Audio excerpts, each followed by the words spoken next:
오늘 제목은 하나님의 말씀을 들으라입니다. 오늘 말씀을 통해서 우리 모든 소원교회 성도님들 그리고 오늘 예배에 참석하신 분 모두까지 단순히 내가 앉아서 듣는다 정도가 아니라 마음에 말씀이 새겨져야 하는 이유가 발견되어지게 되기를 바랍니다. 서론으로 들어갑니다. 하나님 앞에 서는 방법은 무엇일까요?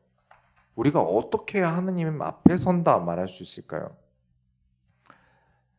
3장을 한번 보시겠습니다. 누가복음 3장 1절부터 2절을 보시면 디베르 황제가 통치한 지 15해 곧 본디오 빌라도가 유대의 총독으로 헤롯이 갈릴리의 분봉왕으로 그 동생 빌립이 이두레와 드라고니 지방의 본봉왕으로 루사니아가 아빌레네의 분봉왕으로 안나스와 가야바가 대제사장으로 있을 때에 하나님의 말씀이 빈들에서 사가랴의 아들 요한에게 임한지라. 사실 이 1절의 이 역사적인 사실들을 엄청 충격해 놓은 거예요. 당시 사람들이라면 1절만 읽고도 이쯤이 어느 정도의 시기다 알 수 있도록 써둔 거죠. 하지만 우리 입장에선 어렵죠. 이때가 언제인지. 그래서 여러분은 일단 이해하시길 지금 1절은 연도를 써놓은 것과 같다라고 생각하시면 됩니다. 2절에 하나님의 말씀이 빈들에서 사가랴의 아들 요한에게 임한지라. 이 사람이 우리가 지난주에 보았던 세례 요한이에요. 지지난주에 보았던 세례 요한인데 드디어 세례 요한이 성인이 돼서 활동을 합니다. 하나님의 말씀이 임했다고 하는데 무슨 이야기를 했을까요? 3절부터 6절을 보시면 요한이 요단강 북은 각처에 와서 죄사함을 받게 하는 회개의 세례를 전파하니 선지자 이사야의 책에 쓴 바 광야에서 외치는 자의 소리가 있어 이르되 너희는 주의 길을 준비하라 그의 오실 길을 곧게 하라 모든 골짜기가 메워지고 모든 산과 작은 산이 낮아지고 굽은 것이 곧아지고 험한 길이 평탄하여질 것이요 모든 육체가 하나님의 구원하심을 보리라 함과 같으니라. 지금 이 구절이 세례 요한의 전부라고 말할 수 있는 구절입니다. 누가는 진짜 최대한 빼곡하게 적어둔 거예요. 광야에서 외치면서 곧 예수님께서 사역을 시작하실 것이니 먼저 길을 여는 작업을 했다는 거예요. 곧 예수님을 마주할 준비를 했다는 거죠. 원래 대스타가 레드카펫을 깔고 걷는 길은 없습니다. 먼저 스텝이 깔아놓은 카펫을 걷는 거죠. 그런데 어떻게 예수님께서 오실 길을 열었을까요? 3장 7절에 요한이 세례받으러 나오는 무리에게 이르되 독사의 자식들아 누가 너희에게 일러 장차 올 진노를 피하라 하더냐. 이게 얼마나 어이가 없는 상황이냐면요. 자, 제가 목사지 않습니까? 저는 여러분에게 세례를 베풀 수 있어요. 자, 이제부터 세례를 베풀겠습니다. 한 사람씩 나오세요 하는데 그래서 누가 저에게 세례를 받으러 왔는데 그 앞에서 면전에서 독사의 자식아 라고 하는 거예요. 거기서 안 끝나죠. 너는 재앙을 못 피한다 이러고 있어요. 누가 피할 수 있다고 해도 믿지 마라. 너희는 무조건 재앙이다. 이런 말을 듣는데 세례 받을 맛이 나겠습니까? 기분부터 상하고 시작할 거예요. 8절에는 너희는 글러먹은 게 아브라함의 후손이라고 말하지도 마라. 이 말은 흔히 말하는 국뽕을 건든 거예요. 아브라함의 후손이라는 자부심이 있으니까 그래도 로마에서 해방도 되고 싶고 그런 건데 그런 사람들한테 아브라함의 후손이라고 말하지 마라 할 정도로의 독설을 내뿜은 거란 말이에요. 그래서 세례 요한에게 사람들이 물어봅니다. 그래요, 좋아요. 그럼 우리가 어떻게 해야겠습니까? 이에 세례 요한이 대답합니다. 옷 2벌이 있는 사람이라면 없는 자에게 나눠주고 먹을 것도 나눠줘라. 세리도 물어봅니다. 세리에게는 부과된 것 외에는 거두지 마라. 이 세리에 대해서는 세리 출신인 마태의 복음서에서 말씀을 드렸지만 세리는 굉장히 폭리를 취했었던 걸로 유명하죠. 군인들이 또 와서 물어보니까 강탈하지 말고 거짓으로 고발하지 말고 더 챙기려고 하지 마라. 군인이라고 하지만 당시에는 경찰에 더 가깝죠. 당시 군인들이 경찰 일도 같이 했으니까요. 억울하게 잡혀들여 자기 이익을 취하던 군인들이 많았던 거죠. 쉽게 말하면 지금 사회적인 문제들에 대해서 바로잡고 있는 거예요. 그렇다면 오해하기 쉽습니다. 하나님의 말씀이 임하면 이웃을 돕는다. 이웃을 돕는 게 하나님의 뜻이다. 눈에 보이는 죄를 짓지 않게 하는 게 하나님의 뜻이다. 결과로는 맞습니다. 결과로는 이게 100번 맞아요. 결국 하나님의 뜻에 따라 살면 그렇게 됩니다. 그런데 왜 세례 요한의 사용 목적은 예수님이 오실 길을 닦아놓는 것인데 이 닦는 방법이 사회 정화일까요?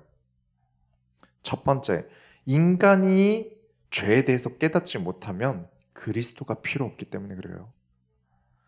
우리는 기본적으로 합리화를 탑재하고 있어요. 내 상황이 그래서 어쩔 수 없다, 이건 어쩔 수 없는 거다, 뭐든 남 탓을 해요. 남 탓을 최선을 다해서 하고 나를 불쌍한 억울한 사람을 만들려고 해요. 우린 이게 타고나게 가지고 있어요. 애기들도 그렇지 않습니까? 누가 가르친 적도 없는데 이거 누가 그랬어라고 부모님이 혼내려고 하면 아직 말도 제대로 못하는 동생한테 제가 그랬어요 이런단 말이에요. 그래서 인간은 확실하게 나 자신을 꼬집을 필요가 있어요. 나는 죄인이다 라는 감각이 있어야만, 그래서 나는 그리스도가 필요하다라는 결론에 도달해요. 두 번째는 길을 정리하는 데 있습니다. 그리스도의 등장을 빛내기 위해 움직이고 있는 거죠. 일반인도 집중시키고 세리도 집중시키고 군인들도 집중을 시킵니다. 내가 어떻게 해야 아브라함의 후손답게 행동하는 걸까? 작은 일부터 하는 거예요. 주변 이웃을 돕고 세리가 폭력을 안 취하고 군인이 깨끗하게 일하고, 이렇게 주변 정리를 하는 겁니다. 자, 우리도 예배 드릴 때 주변이 어수선하면 어떻게 되겠습니까? 예배를 드리는데 막 옆에서 벽을 뚫고 있고 막 사람들이 계속 잡담을 하고 있고, 그러면 예배를 드리는 사람들이 집중이 안 될 거예요. 문제가 될 만한 것들을 정리하고 그리스도를 마주할 준비를 하는 겁니다. 예배도 똑같습니다. 우리가 하나님을 만나러 예배 자리에 나오는데 주변 정리가 안 돼 있고 내가 그리스도 앞에 무릎을 꿇게 될 마음가짐도 아니고, 그렇다면 어떻게 예배를 드릴 수 있겠습니까? 예배 자리에 나와 있긴 하지만, 목사님 설교라고 듣고 있긴 하지만 하나님의 말씀으로 들을, 하나님 앞에 설 준비가 안 돼 있는 거예요. 예배는 드리러 나왔지만 사실 그냥 앉아있게 되는 겁니다. 내 인생이 하나님 앞에 서야 할 때는 내 마음을 정리하고 내 주변을 다 정리하고 다 내려놓고 서는 겁니다. 하나님 만나는 길을 터는 방법과 똑같이 내 인생이 하나님 앞에 서야 할 때는 주변을 다 정리하고 내려놓고 서 있는 겁니다. 내 마음대로 내 인생을 살면서 하나님과 늘 동행한다? 그건 무리예요. 하고 싶은 걸 하지 말라는 게 아닙니다. 내가 하나님 앞에 서는 시간이 없어서는 안 된다는 거예요. 지난주 설교 기억하시죠? 나의 마음이 어디에 있는가를 점검하셔야 합니다. 그 마음이 하나님께 향하기 위한 주변 정리를 하시라는 거예요. 오늘 누가복음 말씀을 통해서 내 마음이 어디에 향하여 있는가, 혹 내가 흔들리고 있진 않은가, 이상한 말도 안 되는 거짓 진리에 현혹되고 있진 않은가, 내 선입견에 의해 하나님의 말씀 앞에 서지 못하고 있는 것은 아닌가, 점검이 되어지시면서 더욱 풍성히 하나님을 누리게 되는 오늘 예배가 되시기 바랍니다. 본론으로 들어갑니다. 어떤 유혹에도 흔들리지 말라. 이제 4장으로 넘어가면 마귀가 예수님을 시험합니다. 어떻게 감히 마귀가 예수님을 시험합니까? 자, 신앙의 기본은 우리가 예수님을 닮고자 하는 겁니다. 자녀를 낳으면 이 자녀가 건강하기도 바라고 좋은 대학도 취직도 바라셔야 하겠지만, 그거 다 포기하더라도 한 가지만큼은 바라셔야 합니다. 내 자녀가 예수 더 닮아가기를. 내가 나에게도 바라야 됩니다.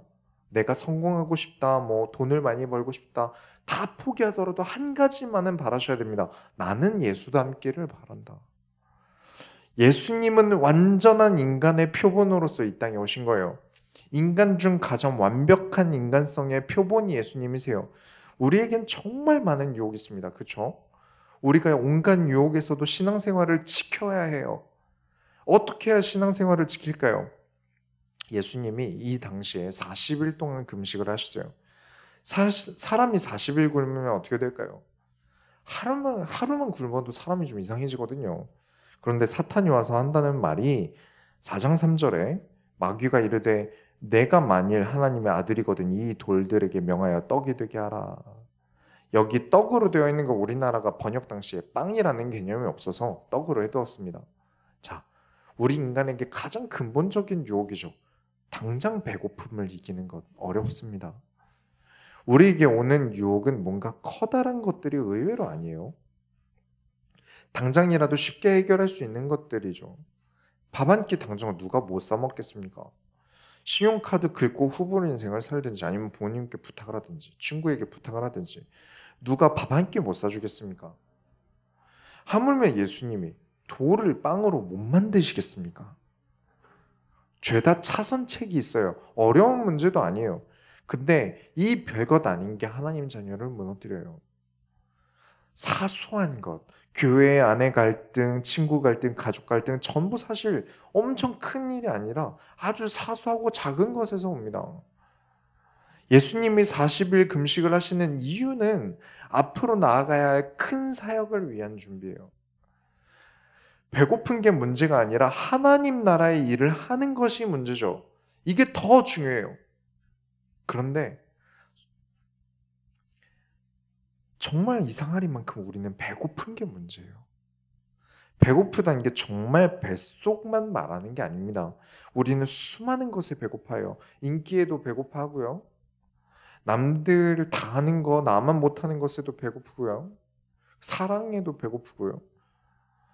이런 유혹을 예수님은 이렇게 얘기하십니다. 4장 4절에 예수께서 대답하시되 기록된 바 사람이 떡으로만 살 것이 아니라 하였느니라. 사람이 떡으로 사는 게 아닙니다. 저와 여러분은 먹기 위해 사는 존재가 아닙니다. 하나님의 소원을 위해 살아갑니다. 하나님의 소원과 안 맞는 거라면 무엇이든지 배제할 수 있습니다. 내가 사는 이유는 고작 먹는 것 때문이 아니니까요.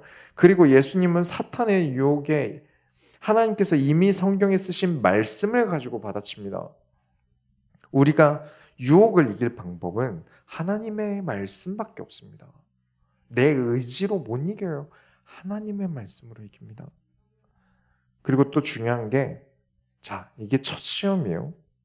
지금 마귀가 첫 시험을 굴욕으로 먹이고 있는 겁니다. 여러분, 마이크 타이슨이라는 복싱 선수 아십니까? 진짜 핵주먹이에요. 맞으면 죽는 주먹이에요. 영상으로만 봐도 굵직굵직해요. 근데 이번 주에 마이크 타이슨이 비행기에서 승객을 폭행한 사건이 있었어요. 이 승객이 술을 먹고는 계속 마이크 타이슨에게 시비를 걸고 조롱을 한 거예요. 근데 상대가 마이크 타이슨이잖아요. 보통 조롱이 아닌 겁니다. 저라면 무서워서 못 그럴 텐데요. 이게 한 방이면 바로 조용히 시킬 수 있는데 참는 거잖아요. 자, 가수가 요리한테 가수한테 요리 못한다고 조롱하는 건 참아줄 수 있겠죠. 근데 가수한테 노래 못한다고 조롱하거나 축구 선수한테 축구 못한다고 조롱하거나 이건 얘기가 다른 거예요. 셰프한테 요리 못한다고 하는 건 보통 자존심 문제가 아니지 않겠습니까? 핵주먹인 복싱 선수한테 네 주먹이 무슨 주먹이야? 그거 맞고 뭐 팔이나 죽겠냐? 라고 조롱한다면 보통 조롱이겠습니까? 자, 천지를 창조하신 하나님이 육신을 입어 이 땅에 오신 예수님께 해봐요. 돌로 떡 못 만드십니까? 보통 시비가 아닌 겁니다. 예수님이 돌로 떡을 못 만드시겠습니까? 5개 떡으로 1000명을 먹이신 분이 예수님이십니다. 근데 스스로 하시는 게 아닌 누군가를 시켜서 해야 되는 상황은 완전히 다른 거죠. 예수님이 자의적으로 떡을 떼어서 주신 것, 만드시는 것과 해보세요 라고 시험하는 것에 대답하는 것이 잘못된 거예요. 그래서 마귀가 또 시험을 합니다. 5절부터 7절에 마귀가 또 예수를 이끌고 올라가서 순식간에 천하만국을 보이며 이르되 이 모든 권위와 그 영광을 내가 내게 주리라. 이것은 내게 넘겨준 것이므로 내가 원하는 자에게 주노라. 그러므로 내가 만일 내게 절하면 다 네 것이 되리라. 이에 대해서 우리가 생각해야 될 것이 많습니다. 일단 자, 사탄 마귀가 세상 권세를 잡았다. 사탄이 공중 권세를 잡았다. 세상 임금이다. 라는 성경 구절들 때문에 마치 사탄이 하나님의 것을 빼앗았다라고 가르치는 사람들이 좀 있어요. 절대 아닙니다. 사탄이 세상을 잡고 있다는 식으로 가르치는 건 하나님의 절대 주권에 대한 불복종이에요. 자, 여기 핸드폰이 있어요. 이건 제 거죠. 그럼 저는 누구의 것입니까? 저는 하나님의 것입니다. 사탄은 누구의 것입니까? 하나님께서는 천지 만물의 주관자가 되십니다. 사탄에게 어떤 일을 맡기고 그 일에 따른 어떤 것들도 주시겠죠. 원래 종이 입장에서는요, 연필이 싫은 거고요.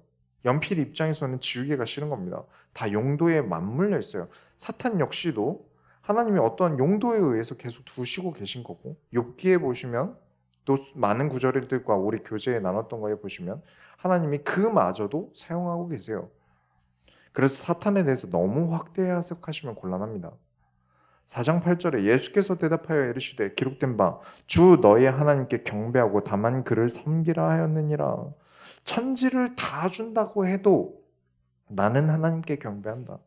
천지를 다 준다고 해도 나는 하나님을 섬긴다. 당연한 겁니다. 천지가 하나님의 것인데 내가 그걸 남에게 받는다는데 무슨 의미가 있겠습니까? 하나님의 것을 내 것처럼 속여서 준다고 한들 그것이 하나님의 것인 줄 내가 아는데 왜 내가 하나님이 아닌 다른 것을 섬깁니까? 그 다음에는 9절부터 11절에 또 이끌고 예루살렘으로 가서 성전 꼭대기에 세우고 이르되 내가 만일 하나님의 아들이거든 여기서 뛰어내리라. 기록되었으되 하나님이 너를 위하여 그 사자를 명하사 너를 지키게 하시리라 하였고 또한 그들이 손으로 너를 받들어 내 발이 돌에 부딪히지 않게 하리라 하였느니라. 예수님은 물 위도 걸으시는 분이신데 높은 데서 떨어지신다고 죽으시겠습니까? 그러나 예수님은 어디서 죽으셔야 합니까? 십자가에서 죽으셔야 합니다. 성전에서 떨어져도 안 죽으셨는데 높은 데서 떨어지셔도 안 죽으셨는데 십자가에서 죽었다 그러면 누가 믿겠습니까? 어떤 경우에서도 안 죽으셨는데 십자가에서도 안 죽었을 거라고 여기지 않겠습니까? 하나님의 뜻을 이루는데 방해가 돼요. 12절에 예수께서 대답하여 이르시되 주 너희 하나님을 시험하지 말라 하였느니라. 사탄이 하는 시험은 단순히 하나님의 아들이니까 사냐 죽느냐를 시험하는 게 아닙니다. 이 세상 만물의 주권자를 내 유혹과 내 머리를 이용해 먹을 수 있는가를 시험하고 있는 거예요. 많은 사람들이 누가복음 4장을 가지고 그냥 단순히 사탄의 시험이다 생각을 하는 것 같은데 그렇지 않습니다. 예수님께서 하나님 나라의 사역을 향해 나아가시는 마음가짐이 어땠는지 우리에게 보여주고 있는 거예요. 사탄이 시험을 했다는 게 중요한 게 아니라 예수님의 하나님 나라의 일을 위한 의지가 얼마나 확고하셨는지를 보셔야 합니다. 그리고 우리가 예수님을 닮기 원해야 돼요. 어떠한 유혹이 너에게 있더라도 너희는 하나님께서 너희를 부르시고 하나님께서 하시고자 하시는 일을 위하여 너희는 절대 흔들리지 말아라. 이 말을 하시고 싶은 거죠. 구약에서 내내 우리에게 말씀하셨던 내용입니다. 좌로나 우로나 절대로 치우치지 말고 절대 하나님을 떠나지 말고 하나님 모르는 곳으로 시집도 가지 말고 장가도 가지 말고 오직 여호와 하나님을 사랑하며 그의 계명을 지켜 행하라. 하나님께서는 예수님을 통하여 우리에게 이 이야기를 계속해서 하시고 싶으셨던 거예요. 누군가는 그렇게 얘기합니다. 구약의 가르침은 옛 가르침이라 볼 필요가 없다. 말도 안 되는 소리입니다.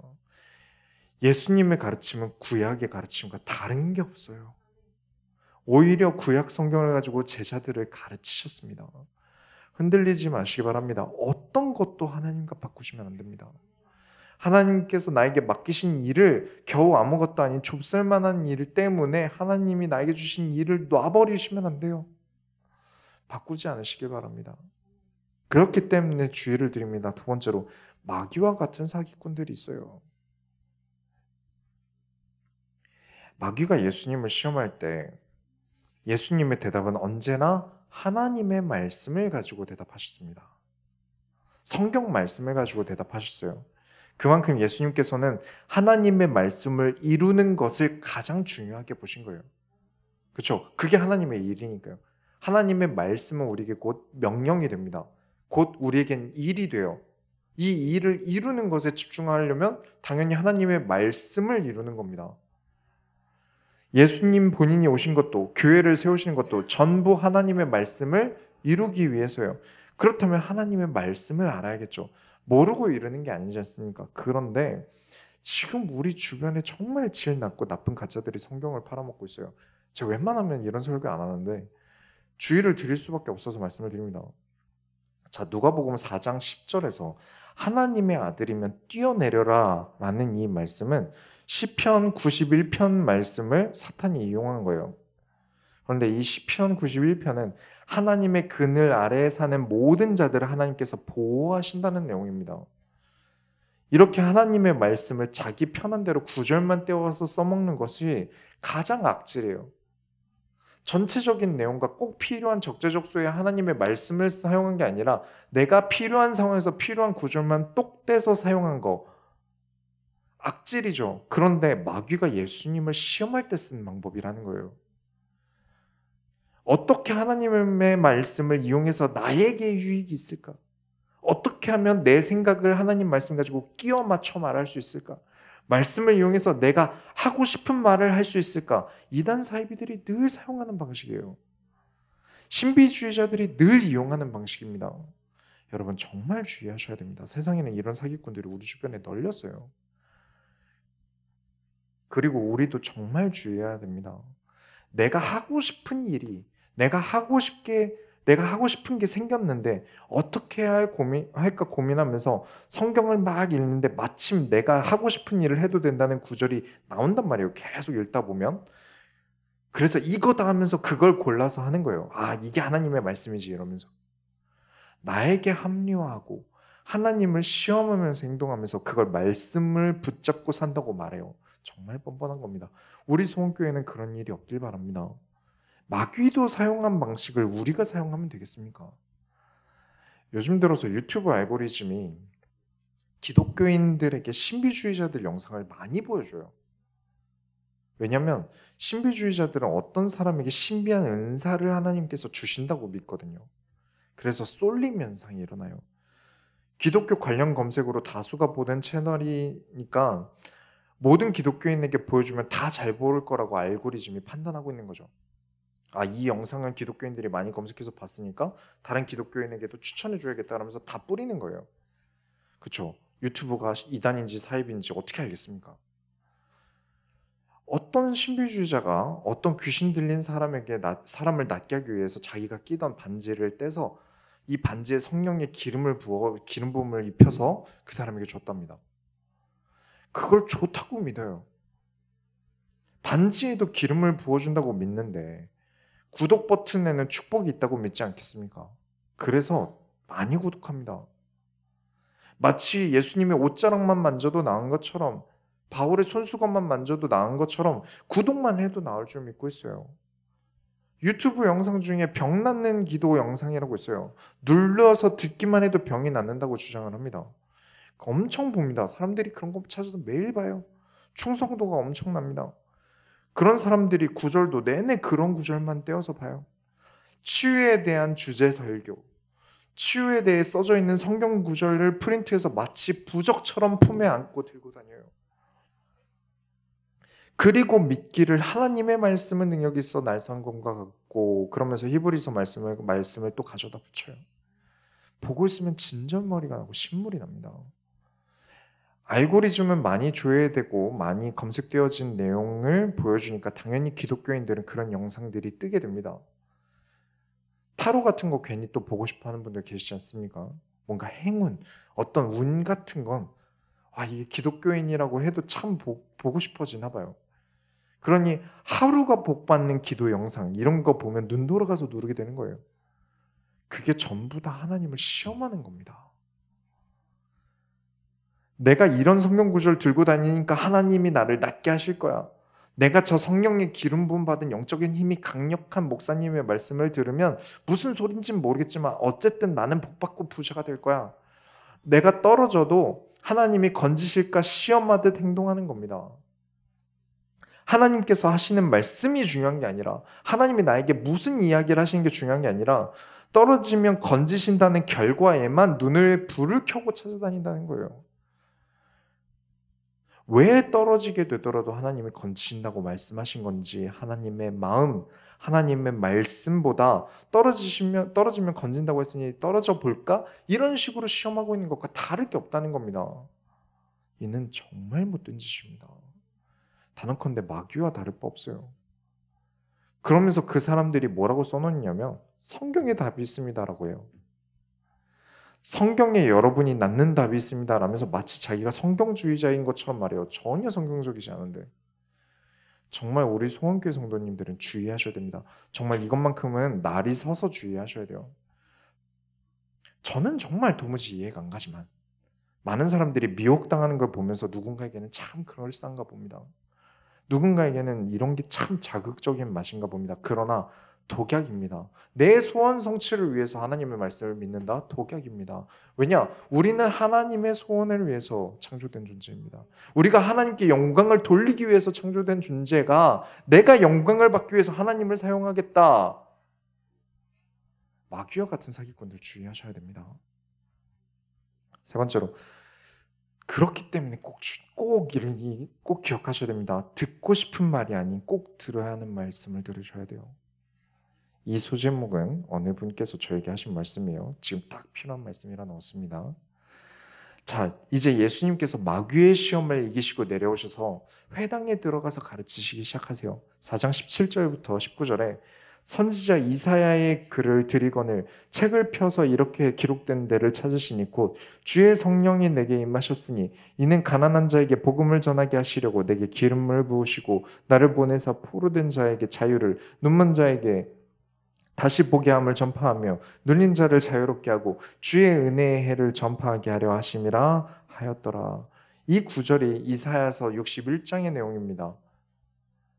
교회에서 성경 본문을 읽으면 그 다음에는 설교가 있죠. 그죠? 우리 대부분의 교회가 성경 읽고 그 다음에 설교가 있어요. 근데 유대교 예배 순서도 비슷합니다. 처음에 인도자가 제가 여기 나와서 하나님은 영이시니 하고 시작을 하잖아요. 그런 것처럼 유대교 예배에서는 첫 번째로 쉐마 이스라엘이라고 선포를 합니다. 무슨 뜻이냐면 쉐마가 들으라 라는 뜻이에요. 너희는 들으라. 이스라엘은 들으라. 시작부터 말씀이 중심이 되는 예배라는 정체성이 확 느껴지죠. 두 번째로 기도를 합니다. 그 다음에 축복을 하고요. 그 다음에 토라를 읽어요. 그 다음에 선지서를 읽고요. 그 다음에 설교를 합니다. 지금 우리 예배 순서와 아주 흡사하죠. 예수님께서 이렇게 예언서인 이사야서를 읽으셨으니 사람들은 기대했을 거예요. 무엇을 우리에게 설교를 하실까? 무엇을 알려주실까? 사람들이 주목하여 보는데 예수님은 이런 이야기를 하십니다. 4장 21절에 이에 예수께서 그들에게 말씀하시되 이 글이 오늘 너희 귀에 응하였니라 하시니 이러고 끝났어요. 설교치고 너무 짧지 않습니까? 예수님은 긴 설교를 하실 이유가 없으셨어요. 자, 이번 주에 이사야서 46장을 금요일에 46장을 했는데 61장은 아직 멀었죠. 그렇죠? 근데 제가 이 이사야서 61장을 가지고 설교를 하게 되면 저는 이 구절을 가지고 설교할 때는 아주 긴 이야기를 할 거예요. 아마 최소 25분 이상 하지 않을까요? 하지만 예수님은 그러실 필요가 없어요. 왜일까요? 이 구절의 주인공이 예수님이시니까요. 저는 이 구절의 주인공을 설명해야 돼서 바쁘겠지만 당장 그 주인공은 설명할 이유가 없는 겁니다. 저는 이 구절들로 예수님에 대해서 설명을 많이 해야겠지만 예수님은 그 자리에 이미 계시고 이미 활동하고 계시기 때문에 이 말씀이 오늘 너희 귀에 응하였느니라 이 한마디면 충분한 거예요. 이 말을 듣고 어떤 사람은 그래, 하나님께서 가난한 자에게 복음을 주신다고 내가 듣게 하셨구나. 포로된 자에게 자유를, 눈먼 자에게 다시 보게 함을, 눌린 자에게 자유함을 주신다는 거구나 하고 즐겁게 듣겠지만 어떤 사람은 저 사람 갈릴리의 목수 요셉의 아들 아니냐? 저런 사람이 뭐라고 하나님의 말씀이 오늘 우리에게 임하였다 하는 거냐? 쥐가 랍비야? 제사장이야? 라면서 갈등이 일어납니다. 그 반응에 예수님이 이런 말씀을 하세요. 23절부터 24절에 예수께서 그들에게 이르시되 너희가 반드시 의사야 너 자신을 고치라는 속담을 인용하여 내게 말하기를 우리가 들은 바 가버나움에서 행한 일을 내 고향 여기서도 행하라 하리라. 또 너희 이르시되 내가 진실로 너희에게 이르노니 선지자가 고향에서는 환영을 받는 자가 없느니라. 자, 저를 어릴 때 만난 사람이 지금 목사인 저를 인정하기가 쉬울까요? 가족인데 목회자로서 인정하고 따라준다는 건 믿음이 정말 좋아야 돼요. 어려운 일이에요. 어릴 때 선임견이 못 바뀌어 있기 때문에 그래요. 김민철 그 어릴 때 공부 죽어도 안 하던 애가 무슨 목사를 해. 이미 이 생각이 들어가서 지금의 저를 만난다면 인정이 안 될 거예요. 저 사람이 하는 말이 하나님의 말씀이다. 인정이 안 될 거예요. 그래서 우리 입장에서 선지자가 고향에서는 환영을 못 받는구나 정도로 이해하게 되죠. 근데 25절부터 27절을 보시면 내가 참으로 너에게 이르노니 엘리야 시대에 하늘이 3년 6개월간 땅 같이와 온 땅에 큰 흉년이 들었을 때 이스라엘에 많은 과부가 있었을 때 엘리야가 그 중 한 사람에게도 보내심을 받지 않고 오직 시돈 땅에 있는 사렙다의 한 과부에게 뿐이었으며 또 선지자 엘리사 때 이스라엘에 많은 나병 환자가 있었으되 그 중에 한 사람도 깨끗함을 얻지 못하고 오직 수리아 사람 나만 뿐이었느니라. 이 말을 듣고 회중들이 엄청 화가 머리끝까지 올라와요. 어느 정도냐면 예수님을 산 낭떠러지에 끌고 가서 떨어뜨려 죽여야 한다고까지 나옵니다. 도대체 이게 무슨 얘기이기 때문에 이 사람들이 이렇게 화가 났을까요? 여러분 이해가 가십니까? 우리 입장에서는 이해가 안 가는 이야기예요. 이 내용들을 제가 처음부터 끝까지 다시 설교를 하려면 한 3시간은 해야 될 겁니다. 그래서 최대한 이해하기 쉽게 설명을 드리자면 25절부터 26절에 나오는 과부는 이스라엘 사람이 아니에요. 시돈 땅은 이스라엘이 아닙니다. 이스라엘의 많은 과부들의 기근에 허덕였는데 하나님은 엘리야를 보내서 다른 나라에 있는 과부를 먹이셨다라는 내용이에요. 27절에 수리아라는 지역 역시 이스라엘이 아닙니다. 수리아는 아람이라고도 해요. 이스라엘에 나병 환자가 많았는데 나은 건 외국인인 나만이 나았다는 얘기입니다. 곧 지금 읽은 이 이사야서의 내용이 성취된 것은 이스라엘이 아니라 이방 나라가 될 것이다 라고 예수님이 얘기하신 거예요. 그렇게 예수님이 말씀하시니까 이스라엘의 해방과 재건을 바라는 백성들 입장에서는 화가 머리끝까지 나는 거죠. 감히 우리 이스라엘의 하나님을 이방인의 하나님이라고 말하는 건 신성모독이다. 그래서 예수님이 용서가 안 되는 거예요. 지금 말한 그 지역들 역시 로마에 다 사로잡힌 나라들입니다. 다 로마가 잡아버린 나라들이에요. 그 나라들은 우상 숭배도 많이 하고 하나님도 안 믿는데 그 나라들은 해방된다고 말하고 우리나라는 열심히 하나님도 잘 믿었고 성경도 이렇게 매번 보면서 신앙을 다지는데 이 나라는 구원받을 수 없다는 식으로 말하는 예수님이 도무지 용서가 안 되는 거죠. 내가 듣고 싶은 이야기를 안 한다는 이유로 내게 필요한 말씀 그 자체, 말씀이 육신이 되어 오신 그리스도를 못 알아보는 엄청 큰 불상사가 일어납니다. 그래서 결론을 내리겠습니다. 쉐마 이스라엘. 쉐마 이스라엘이 되시기 바랍니다. 무슨 말이냐? 들으라. 너희 마음대로, 너희 하고 싶은 대로, 너희가 듣고 싶은 대로, 너희 뜻대로가 아니라 하나님께서 하시고자 하시는 그 말씀을 들으라. 그저 어느 성경을 봐도 자기 이스라엘의 해방만 목이 말라서 그런 말씀만 들으려고 하니까 정작 눈앞에 그리스도께서 자신을 나타내시는데 못 알아봐요. 그토록 기다리던 메시아가 왔는데 못 알아봐요. 아까 서론 말씀대로 내 인생이 정리가 안 돼 있어요. 있는 그대로 하나님의 말씀을 들을 준비가 안 돼 있고 5만 가지를 가지고 하나님의 말씀을 들으려고 해요. 그래서 하나님의 말씀을 들어도 지금 내가 듣고 싶은 이야기, 듣고 싶은 말씀 때문에 도무지 예수님을 눈앞에서도 만날 수가 없어요.